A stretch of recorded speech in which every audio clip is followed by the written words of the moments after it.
Friends, स्वागत है आप सभी का चैनल लाइफ ऑफ एजुकेशन में। तो दोस्तों, आई होप आप लोग बढ़िया होंगे, आपकी तैयारी भी गजब चल रही होगी। ठीक है, आज हम लोग यहाँ पर अपने चैनल पर जीके के कुछ मोस्ट इम्पॉर्टेंट क्वेश्चंस की बात करेंगे। ठीक है, जीके के कुछ मोस्ट इम्पॉर्टेंट क्वेश्चन है, उस पर हम लोग बात करेंगे। जैसा कि देखिए, क्यों इम्पोर्टेंट है, क्योंकि अभी एग्ज़ाम लगे हुए हैं आप लोगों के। इसमें आपका आने वाले टाइम पे एमटीएस है, ठीक है, इसके बाद सीएचएसएल है, ठीक है, और सबसे पहले तो मान लीजिए आपका सीजीएल ही लगा हुआ है। इसके बाद रेलवे के कुछ एग्ज़ाम्स लगे हुए हैं, इनमें भी ध्यान दीजिएगा आप।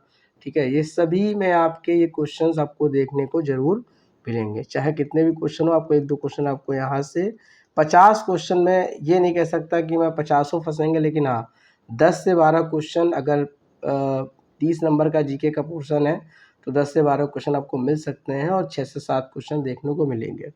ठीक है, कुछ इंपॉर्टेंट पॉइंट भी जुड़े होते हैं, इनमें भी हम लोग ध्यान देंगे और इनको हम लोग नोट कर लेंगे, या वीडियो को 2 से 3 बार आप 2x में देख लीजिएगा तो आपको याद हो जाएगा। ठीक है, तो हम लोग पहले क्वेश्चन पे आते हैं। देखिए कि निम्नलिखित में से ऋग्वेद में किस नदी का उल्लेख सबसे ज़्यादा बार हुआ है।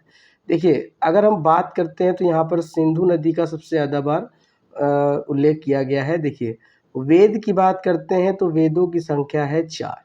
ठीक है, इसमें सबसे पुराना है ऋग्वेद, इसके बाद है दोस्तों सामवेद, फिर है दोस्तों यजुर्वेद, फिर है अथर्ववेद। ठीक है, इसमें से क्वेश्चन आता है, अच्छा सामवेद जो है वो क्या है, तो संगीत का जो है ना, आपको अगर वर्णन मिलेगा तो आपको सामवेद में ही देखने को मिलेगा। ठीक है, यजुर्वेद पे दोस्तों क्वेश्चन क्या आता है कि यजुर्वेद जो है दोस्तों, ये गद्य और पद्य दोनों में लिखा गया है। ये क्वेश्चन कई बार आया है कि ऐसा कौन सा वेद है जो गद्य और पद्य दोनों में लिखा गया है। इसके बाद बात करते हैं दोस्तों अथर्ववेद की। अथर्ववेद में अगर हम देखेंगे तो ये जादू टोना वशीकरण, ठीक है, टोना टोटका, ये सब इसी में कहा गया है, इसी में उल्लेख इसका दिया गया है। ठीक है दोस्तों, ये वेदों की संख्या हमारे पास 4 है। देखिए, एक कंफ्यूजिंग पॉइंट है कि पूछ देता वेदांग कितने हैं, तो वेदों की संख्या दोस्तों 4 है, लेकिन वेदांग हमारे 6 हैं। ठीक है, ये ध्यान रखिएगा। उपनिषद कितने हैं दोस्तों, तो उपनिषद हमारे हैं 108। ठीक है, उपनिषद हैं 108। ठीक है, ये ध्यान रखिएगा। उपनिषद में सबसे ज़्यादा इम्पोर्टेंट कौन सा है, मुंडकोपनिषद। वो जो अशोक स्तंभ है ना, वो वहीं से लिया गया है, सारनाथ में। ठीक है, ये ध्यान रखिएगा। इसके बाद आगे हम लोग नेक्स्ट क्वेश्चन की बात करेंगे फ्रेंड्स। ठीक है, कि एक, देखिए क्वेश्चन इन्होंने कहा है कि एक मुट्ठी भर बाजरे के लिए मैं हिंदुस्तान की बादशाहत खो देता। ये किसने कहा दोस्तों, शेरशाह ने। शेरशाह की अगर हम बात करें दोस्तों तो इनका नाम कई जगह देखने को मिलता है, जैसे कि जीटी रोड का निर्माण इन्होंने करवाया। ठीक है, जो कहाँ से कहाँ तक जाती है दोस्तों, ये पेशावर से, यानी पाकिस्तान में पेशावर से कोलकाता तक ये रोड जाती है। ठीक है, ध्यान रखिएगा, शेरशाह सूरी का नाम लिया जाता है। ठीक है, इसके बाद इसमें एक ऑप्शन ये हुमायूं जो दिया है दोस्तों, ये हमारे क्या है, ये हमारे मुगल साम्राज्य के जो शासक थे। आपको पता होगा ना कि बाबर के बाद इन्हीं का नाम आता है। तो ये ऐसे व्यक्ति थे, इनमें क्वेश्चन एक आता है कि ये सीढ़ियों से, मतलब पुस्तकालय था, बुक जिसको हम लोग बोलते हैं लाइब्रेरी, वहाँ की सीढ़ियों से गिर के ये एक्सपायर हो गए थे। ठीक है, नेक्स्ट क्वेश्चन देखते हैं फ्रेंड्स। शिवाजी औरंगजेब के दरबार यानी आगरा, ये देखिएगा क्वेश्चन, अच्छा क्वेश्चन है कि शिवाजी औरंगजेब के आगरा दरबार में कब उपस्थित हुए थे। देखिए, ये गए थे 1666 ईस्वी में। ठीक है, इसको ध्यान रखिएगा। 22 मई 1666 में आगरा के किले के दीवाने आम में औरंगजेब के सामने शिवाजी उपस्थित हुए और उन्हें कैद करके जयपुर भवन में रखा गया था। ठीक है, नेक्स्ट क्वेश्चन देखते हैं फ्रेंड्स। इन्होंने कहा है, डाक प्रणाली द्वारा व्यापारियों को न केवल लंबी दूरी तक सूचना भेजी जा सकती थी, बल्कि इससे उधार प्रेषित करना संभव हुआ। जहां सिंध से दिल्ली की यात्रा में 50 दिन लगते थे, वहीं गुप्तचरों की खबरें सुल्तान तक इस डाक व्यवस्था के माध्यम से मात्र 5 दिनों में पहुंच जाती थी। देखिए, जैसे जैसे समय बढ़ा वैसे वैसे जो हमारे संचार के साधन हैं, जिनको बोलते हैं ना कम्युनिकेशन के जो सिस्टम है, जो भी हमारे फैसिलिटीज़ हैं, वो बढ़ती चली गई। अब पहले की बात करते हैं फ्रेंड्स, तो पहले क्या था कि आप 12 रुपये का रिचार्ज कराइए 50 मैसेज मिलते थे, ठीक है। अब क्या है, अनलिमिटेड है, अनलिमिटेड का 100 की लिमिट है, उसके बाद पैसा कटता है। खैर अब तो कई साधन हो गए, व्हाट्सएप है, फेसबुक है, कई हैं, तो उससे क्या होता है कि आसानी से और जल्दी ये सूचनाएं मिल जाती थी। उसके बाद जब समय बदला है, गुप्तचर की खबरें जो है सुल्तान तक डाक के माध्यम से। अब डाक की बात करते हैं। मान लीजिए आप नौकरी कर रहे हैं, कल को आपकी भी जॉब लगेगी, तो हो सकता है ज्वाइन लेटर आपके पास मेल में पहले ही आ जाए, है ना। अब तो खैर पता चल जाता है, अच्छी बात है, ठीक है। तो ये क्या है, इनमें कौन किनका नाम आता है, तो मोहम्मद बिन तुगलक का नाम आता है और इब्न बतूता का नाम आता है, ठीक है, ध्यान रखिएगा। नेक्स्ट क्वेश्चन देखते हैं। इन्होंने कहा है, नेक्स्ट क्वेश्चन हमारा है कि जूनागढ़ के पत्थर के शिलालेख का निर्माण किसने करवाया था। ये रुद्रदामन का नाम आता है, ये ध्यान रखिएगा। नेक्स्ट क्वेश्चन देखते हैं फ्रेंड्स। कोआला क्या, देखिए कोआला एक एनिमल है जो कि ऑस्ट्रेलिया में पाया जाता है, ठीक है। ये वहीं की जो है प्रजाति है। इसमें क्या हुआ था, अभी एक बीच में जंगल में आग लग गई थी, जिससे इनकी काफ़ी प्रजाति का विनाश देखा गया था, ठीक है, ध्यान रखिएगा। नेक्स्ट क्वेश्चन देखते हैं। यहाँ पर एक क्वेश्चन है कि पृथ्वी तथा सूर्य के मध्य सबसे ज़्यादा दूरी किसके दौरान होती है। देखिए ये दोनों घटनाएं की डेट है, एक है 3 जनवरी, ठीक है, 3 जनवरी, इसको बोलते हैं उपसौर, और एक है दोस्तों 4 जुलाई जो अभी निकल गई हाल ही में, ठीक है। तो 3 जनवरी को उपसौर का समय होता है। उपसौर का मतलब है कि सन हमारा सबसे ज़्यादा करीब होता है अर्थ के, ठीक है, तो उसको उपसौर कहा जाता है। इसके बाद जो इस क्वेश्चन का आंसर है वो तो अपसौर है। इसकी कंडीशन क्या है कि सूर्य और पृथ्वी के बीच काफ़ी दूरी होती है, ये है दोस्तों 4 जुलाई, ध्यान रखिएगा। देखिए याद कैसे रहेगा, 4 से पहले 3 आती है, यानी 3 पास है और 4 हमारी दूर है, ठीक है। तो सूर्य अगर दूर होगा तो 4 जुलाई को, जिसको अपसौर कहेंगे। सूर्य अगर नज़दीक होगा तो 3 जनवरी को, जिसको उपसौर कहेंगे, ठीक है, ध्यान रखिएगा। ये खगोलीय घटनाएं हैं, इस पर क्वेश्चन आ जाता है। और जैसे आपके उनमें एक विचार होगा दोस्तों, स्टैटिक पोर्शन कितना ज़्यादा इंपॉर्टेंट होता है। मान लो आप बुक उठाते हैं जीके की, आपको अंदाज़ा नहीं होता क्या पढ़ें क्या छोड़ें, तो हमारे हिसाब से आप इसके लिए बेफिक्र रहिएगा। मैं आपको 50 क्वेश्चन डेली करा दूंगा। इन 50 क्वेश्चन में जो भी होगा एक्स्ट्रा पॉइंट्स वही मैं आपको बता दूंगा। इनको आप नोट करते रहिएगा या वीडियो भी देख लीजिएगा 2x में 2 से 3 बार, तो आपको रिमेंबर रहेगा, याद रहेगा आगे के लिए, ये ध्यान रखिएगा, ठीक है। आते हैं फ्रेंड्स आगे क्वेश्चन में। विषमताओं का महाद्वीप कौन सा महाद्वीप कहलाता है। एशिया महाद्वीप। विषमताओं का मतलब यहाँ है कि यहाँ का एटमॉस्फेयर, यहाँ पर पाए जाने वाले जानवर, यहाँ का वायुमंडल एकदम अलग ही एक रखता है, ठीक है। और एशिया वैसे बड़ा भी है, ये भी ध्यान रखिएगा, ठीक है। क्वेश्चन बहुत इंपॉर्टेंट है, पूछा भी जाता है, ये ध्यान रखिएगा। और आपको पता होगा ना कि दक्षिण एशिया का ही भाग हमारा भारत है, ठीक है, ये आपको मालूम होना चाहिए। जैसे कि हमारी ये जो अर्थ है, ठीक है, अर्थ जो है हमारी ऐसे करके, ठीक है, ये हमारी भूमध्य रेखा हो गई, इसके ऊपर कर्क रेखा हो गई, इसके ऊपर आर्कटिक रेखा हो गई, इसके भूमध्य रेखा के नीचे मकर रेखा हो गई, मकर रेखा के नीचे अंटार्कटिक सर्किल हो गया। ये दोनों ध्रुवी हैं, ठीक है। इसका है 0 डिग्री, इसका है 23.5 डिग्री नॉर्थ, इसका है 66.5 डिग्री नॉर्थ, इसका है 23.5 डिग्री साउथ, इसका है 66.5 डिग्री साउथ, ठीक है, ध्यान रखिएगा, बिल्कुल इंपॉर्टेंट है, पूछा जाता है, ये भी ध्यान रखिएगा। सबसे बड़ा महाद्वीप कौन है दोस्तों, तो सबसे बड़ा महाद्वीप है हमारा एशिया, ये ध्यान रखिएगा, ठीक है। और काफ़ी कंट्रियाँ इसमें आती हैं और अपना भारत भी इसी का हिस्सा है, ठीक है। दक्षिण पूर्व एशिया उसको कंट्री बोलते हैं, क्योंकि ये इधर साइड है ना, इस तरफ ऐसे करके बना हुआ है, ठीक है, ऐसे।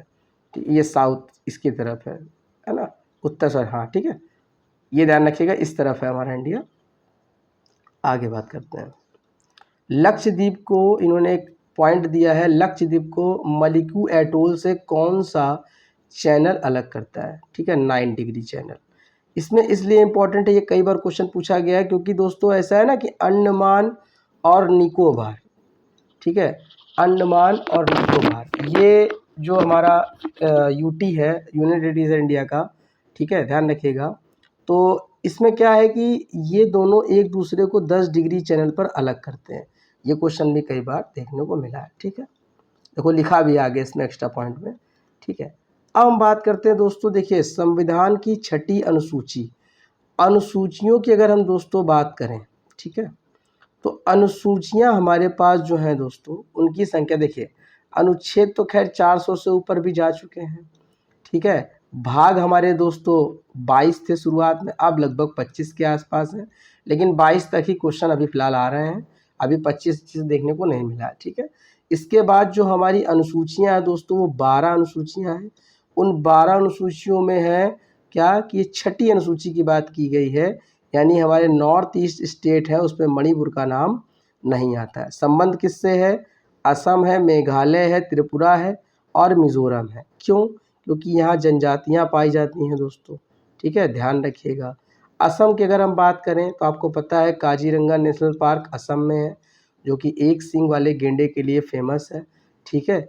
बहुत अच्छे से इसको याद रखिए, कई बार क्वेश्चन देखने को हमें मिला है, ठीक है। असम में दोस्तों चाय के बागान हैं, यही पूछा जाता है। असम की राजधानी दोस्तों दिसपुर है, ये भी ध्यान रखिएगा, है ना। नेक्स्ट क्वेश्चन देखते हैं दोस्तों, मेघालय। मेघालय में दोस्तों कौन सा स्थान है? मेघालय में है चेरापूंजी, ठीक है। चेरापूंजी सबसे ज़्यादा बारिश वाला स्थान है।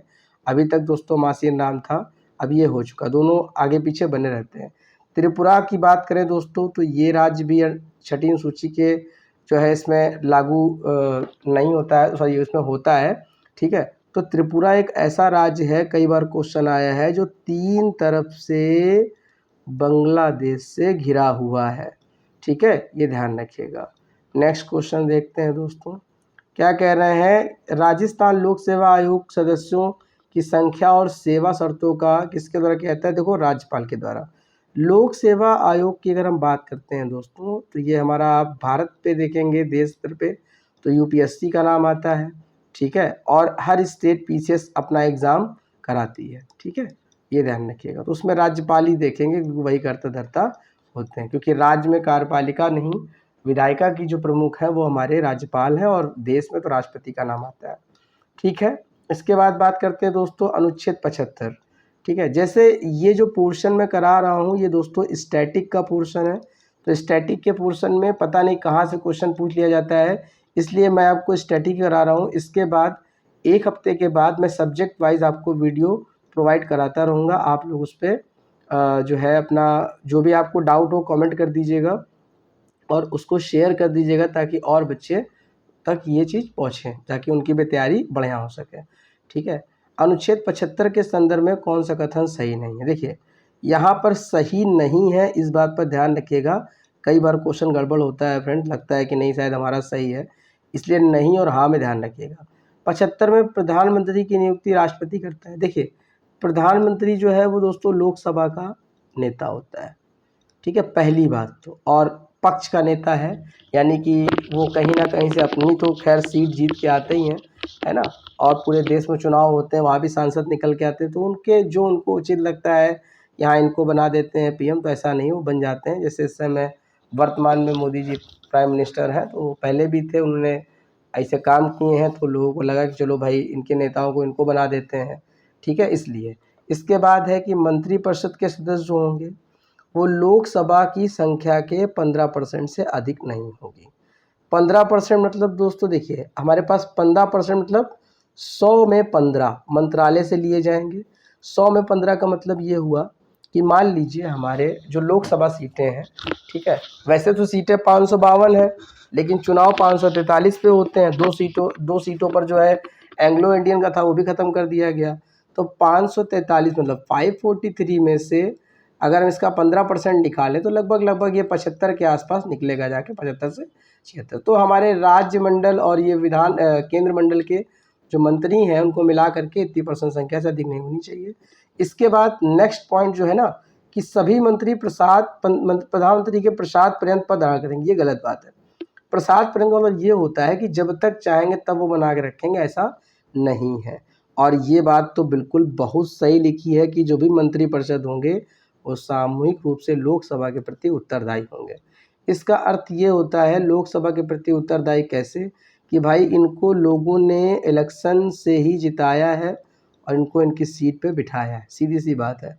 तो अगर हमको जो लगेगा हम इनसे सवाल जवाब कर सकते हैं, फ़िलहाल अब वो टाइम नहीं रहा, क्योंकि जैसे आप सवाल जवाब करेंगे हो सकता है वैसे आपके ऊपर ईडी और सीबीआई है ना, इसका जो है छापा पड़ जाए। अगर आप गरीब हैं तो आपको कहीं ना कहीं फंसा दिया जाएगा। इस तरीके से रहता है, क्योंकि ज़्यादा इंसान सवाल जवाब नहीं कर पाता और देखने को मिल भी रहा है। ठीक है, जैसे हमारे एक वीडियो में भी देखने को मिला कि योगी जी ने एक व्यक्ति लड़के से कहा, वो अपना बेरोजगारी का बैनर लेके बेचारा भीड़ में गया, उससे कहते हैं अपना बैनर नीचे कर लो वरना ज़िंदगी भर बेरोजगार रहोगे। तो भाई हमने बिठाया है तो हम लोग की गलती है, तो हम लोग क्या कर सकते हैं। सही हम ही ने चुना है ना, तो जैसा चाहेंगे वैसा ट्रीट करेंगे। ठीक है, राज्यसभा की स्थापना कब हुई दोस्तों? 1952 में हुई।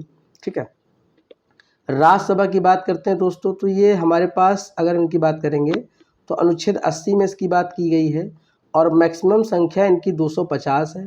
देखिए संसद भवन जो है ये 2 सदनों से मिलकर बना है, एक है राज्यसभा एक है लोकसभा। राज्यसभा को उच्च सदन बोलते हैं दोस्तों, ध्यान रखिएगा, इसको उच्च सदन कहा जाता है। ठीक है, और ये दोस्तों है लोकसभा, ये है निम्न सदन।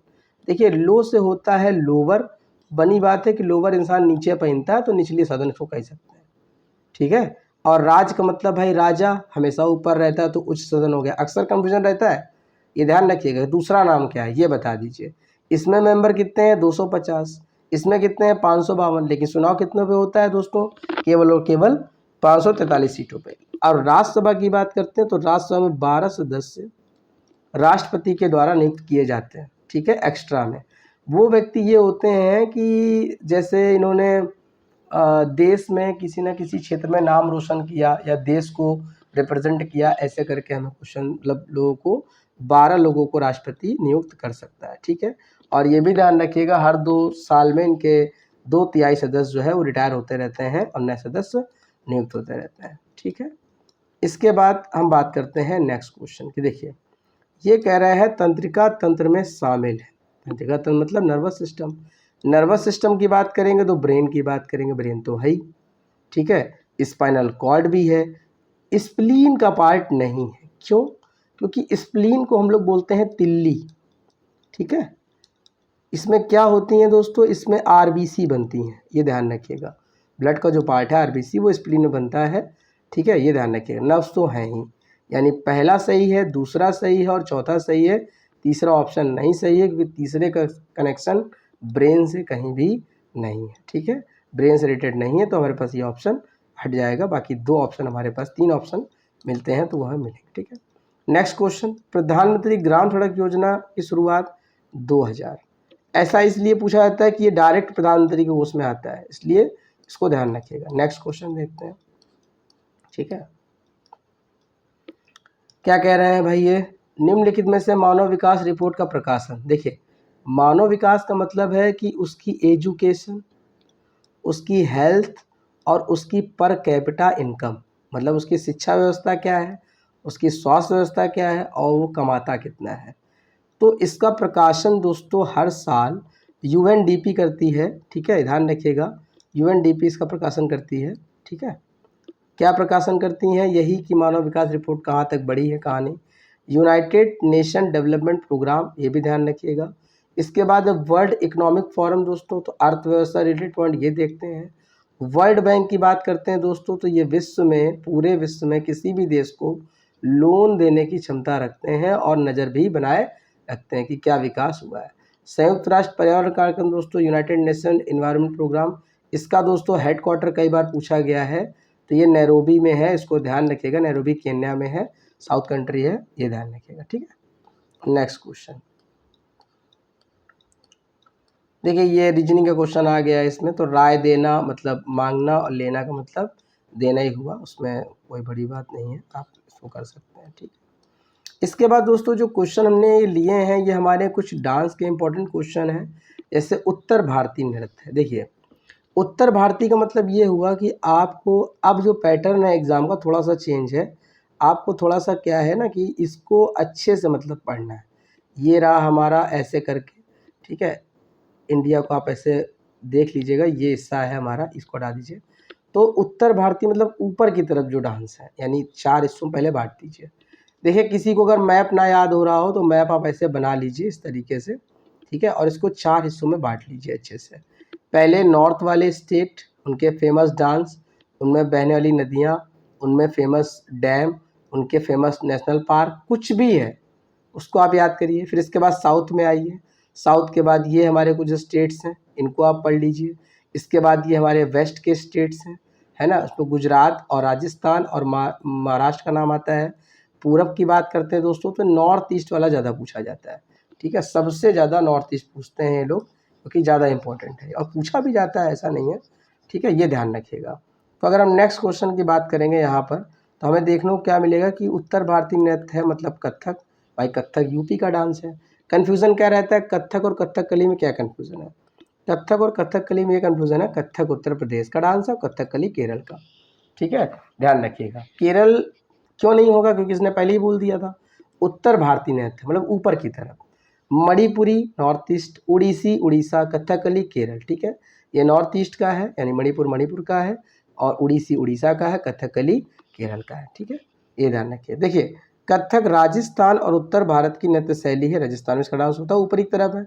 ये एक प्राचीन शैली है, महाभारत में भी कथक का वर्णन है। मध्यकाल में इसका संबंध कृष्ण कथा और नृत्य से था। मुसलमानों के काल में ये दरबारों में भी किया जाने लगा।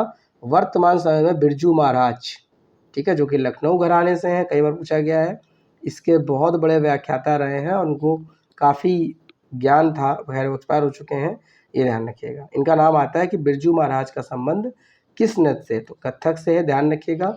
उत्तर प्रदेश और राजस्थान में प्रचलित है लेकिन यूपी में ज़्यादा पूछा जाता है, ठीक है। नेक्स्ट क्वेश्चन देखते हैं फ्रेंड्स, क्या है नेक्स्ट क्वेश्चन, कुचिपुड़ी। देखिए कुचिपुड़ी जो है वो दोस्तों आंध्र प्रदेश का डांस है। केरल का मैंने बताया था अभी, कथकली भरतनाट्यम, सॉरी कथकली और क्या कहते हैं आपका, कौन सा एक डांस है फेमस, कथकली हो गया, और एक डांस दोस्तों इसका बहुत फेमस है जो पूछा जाता है, ठीक है, मैं भी बता देता हूँ, आप लोग बता, अगर आप लोग पता बता दीजिएगा, ठीक है, इसका फेमस एक डांस और है, ठीक है। आंध्र प्रदेश का कुचिपुड़ी हो गया, तमिलनाडु का दोस्तों भरतनाट्यम हो गया, कर्नाटक का यक्षगान हो गया, ध्यान रखिएगा क्वेश्चन पूछा जाता है, ठीक है। हाँ मोहिनी अट्टम दोस्तों इसका डांस है, क्या नाम है, मोहिनी अट्टम, ठीक है। इसके बाद हम बात करते हैं, कई बार पूछा गया है, अब ये कह रहे हैं, इन्होंने कहा है कि हाँ आगे आ भी गया क्वेश्चन, मोहिनी अट्टम नृत्य शैली की उत्पत्ति के साथ अभी मैंने बताया था केरल में फेमस डांस है, ठीक है। नेक्स्ट क्वेश्चन देखते हैं दोस्तों, क्या है, केरल में बताया था कथकली हो गया, ये भी आपको बता चुका हूँ। भरतनाट्यम तमिलनाडु का है तो दक्षिण भारत में इसका नाम पूछा जाएगा, ठीक है। कथक उत्तर भारत में बता दिया था अभी आपको। इसके बाद है कौन सा सुमेलित है, देखिए भरतनाट्यम आंध्र प्रदेश का नहीं, तमिलनाडु का, तो ये तो गलत है। आजकल ऐसे क्वेश्चन ज़्यादा आ रहे हैं, क्यों आ रहे हैं, क्योंकि पेपर का लेवल थोड़ा सा अलग है। वन लाइनर आप याद करिए ठीक है, लेकिन आप वन लाइनर में पॉजिटिव पॉइंट नेगेटिव पॉइंट सारे आप खुद देखिए, खुद क्या देखिए, मैं बता दूंगा आपको कहाँ कहाँ से क्वेश्चन पूछे जाते हैं। जैसे घराने पे क्वेश्चन है तो कथक के प्रमुख हैं लखनऊ, जयपुर और बनारस है, ठीक है, जैसे मैंने कहा था ना अभी कि आपके जो बिरजू महाराज हैं ये लखनऊ घराने से हैं, ठीक है। इसके बाद देखते हैं कुचिपुड़ी, ये मध्य प्रदेश कहाँ से आ गया, आंध्र प्रदेश का डांस है। इसके बाद हम बात करते हैं कथकली, ये बिल्कुल सही, कथक तो तमिलनाडु का, इसको बैठा दीजिए, ठीक है। नेक्स्ट क्वेश्चन देखते हैं, क्या है नेक्स्ट क्वेश्चन भाई, नेक्स्ट क्वेश्चन है आपका दोस्तों, सुमेलित नहीं है, मैंने बताया था अभी आपको, सुमेलित क्यों नहीं है, क्योंकि भरतनाट्यम तमिलनाडु का बिल्कुल सही है, ओडिसी उड़ीसा का बिल्कुल सही है, कुचिपुड़ी आंध्र, लेकिन कथकली केरल का डांस है, कर्नाटक का नहीं है। कर्नाटक का जो डांस है दोस्तों वो यक्षगान है। कौन सा डांस है, यक्षगान, ध्यान रहेगा, यक्षगान फेमस डांस है, ध्यान रखिएगा, ठीक है। नेक्स्ट क्वेश्चन देखते हैं, कथकली बता चुका हूँ मैं, केरल से है। सत्रिया दोस्तों ये नया डांस है, आप याद रखिएगा, ये असम से रिलेटेड है, ठीक है। इसके बाद अगर हम बात करते हैं दोस्तों, यहाँ पर इसमें काफ़ी एक ये पॉइंट छूट गया है, इंपॉर्टेंट नोट कर लीजिएगा। महापुरुष शंकर देव, इनका नाम पूछा जाता है कि ये किस नृत्य शैली से जुड़े हुए हैं, तो ये सत्रिया डांस से जुड़े हुए हैं, क्योंकि असम का फेमस डांस है, ठीक है। बात करते हैं दोस्तों नृत्य शैली, देवदासी नृत्य परंपरा की विरासत नहीं है। देखिए देवदासी नृत्य परंपरा उड़ीसा में है, कुचिपुड़ी में देखने को मिलेगा, भरतनाट्यम मिलेगा, लेकिन मणिपुर में इसको देखने को आप नहीं पाएंगे, ये नहीं मिलेगा, ठीक है। आगे हम बात करते हैं मुखौटा, ये क्वेश्चन आजकल दोस्तों आ रहे हैं इस तरीके के, ध्यान रखिएगा। मुखौटा नृत्य किससे है, कथकली से। देखिए डांस वैसे सबको याद रहते हैं कि कौन किस स्टेट का कौन नहीं है, लेकिन हमारा ये मानना है कि यहाँ पर हम अगर इसको और आगे लेके जाएं तो यहाँ से क्वेश्चन थोड़ा सा, अब डांस के अंदर जो शैलियाँ होती हैं, कोई किसी तरह के हाथ बनाते हैं, किसी तरह का फेस बनाते हैं, तो उनमें शैलियाँ होती हैं। उन्हीं में से एक पूछा है कि मुखौटा नृत्य का संबंध किससे है? इससे है दोस्तों कथकली से, ठीक है, जो कि केरल में प्रचलित है। इसके बाद दोस्तों ये अगला क्वेश्चन है हमारे पास, क्या है, सदिर। सदिर किसमें? भरतनाट्यम। कहाँ का डांस है? तमिलनाडु का, ठीक है। आगे बढ़ते हैं। किस भारतीय नृत्य में नए मुखौटे, कथकली का प्रयोग किया जाता है, ठीक है। आगे देखते हैं दोस्तों, रविन्द्रनाथ टैगोर ने किस शास्त्रीय नृत्य को पुनर्जीवित करके उसे केरल के अतिरिक्त बंगाल में बनाया? तो कथकली। यानी एक इम्पॉर्टेंट पॉइंट याद हुआ कि केरल के अलावा, मान लो क्वेश्चन आ गया, इनमें से कौन सा नृत्य केरल के अलावा बंगाल में भी लोकप्रिय बनाया गया था? उसका नाम है कथकली, ठीक है। किसने? रविन्द्रनाथ टैगोर जी। आपको पता होगा रविन्द्रनाथ टैगोर जी को 1913 में नोबेल पुरस्कार दिया गया था, इसका लिटरेचर का यानी साहित्य का। किस रचना के लिए? गीतांजलि की किताब के लिए, ठीक है, ध्यान रखिएगा। नेक्स्ट क्वेश्चन, कौन सा एक भारतीय नृत्य नहीं, शास्त्रीय नृत्य नहीं, देखिए मणिपुरी, भरतनाट्यम, कथक है, लेकिन भांगड़ा नहीं है। भांगड़ा क्या है? भांगड़ा फोक डांस है, ठीक है, ये ध्यान रखिएगा। नेक्स्ट, देवदासी मैंने बताया था, मोहिनीअट्टम, ठीक है। इसके बाद हम बात करते हैं, जैसे ये पूछ रहे हैं कि एकल नृत्य नहीं है, सिंगल नहीं डांस किया जाता है। भरतनाट्यम किया जाता है, कोई बात नहीं है, ठीक है। कुचिपुड़ी किया जाता है, मोहिनीअट्टम किया जाता है, मगर उड़ीसी अकेले किया जाता है, ठीक है, ये ध्यान रखिएगा। और इसके कौन? गुरु केलू चरण महापात्रा, केलू चरण महापात्रा, ठीक है, इसको आप ध्यान रखिएगा, ठीक है। नेक्स्ट क्वेश्चन, ठीक है, इन्होंने कहा है गरीबों की कथकली के नाम से, तो इसका ओटन तुल्लन नाम है। क्या नाम है भाई साहब? ध्यान रखिएगा, ओटन तुल्लन, ठीक है, गजब का नाम है। ओटन तुल्लन को गरीबी की कथकली के नाम से जाना जाता है। ये केरल का लोक नृत्य है जो हास्य और व्यंग्यपूर्ण कथाओं पर आधारित है। नाम से लग रहा हंसने वाला है वो, ओटन तुल्लन, ठीक है। इसके बाद देखिए, भारतीय शास्त्रीय नृत्य में सबसे प्राचीन भरतनाट्यम, कहाँ का? तमिलनाडु में, क्योंकि इस नृत्य को देवदासियों द्वारा विकसित और प्रसारित किया गया। अभी एक क्वेश्चन हुआ था, पीसीएस का था या शायद अच्छे लोग एग्जाम, तो वहाँ पर एक क्वेश्चन आया था कि देवदासियों के द्वारा कौन सा नृत्य किया जाता है, तो कौन था दोस्तों? भरतनाट्यम, ठीक है। नेक्स्ट देखते हैं, जो कुछ इम्पोर्टेंट हमारे पर्सन्स हैं वो किस डांस से हैं। सितारा देवी का संबंध कथक से है, जो कि उत्तर भारत हो गया। इनको ठुमरी देवी के नाम से भी जाना जाता है, ये ध्यान रखिएगा। इसके बाद आपका कौन है? यामिनी कृष्णमूर्ति का संबंध भरतनाट्यम से है।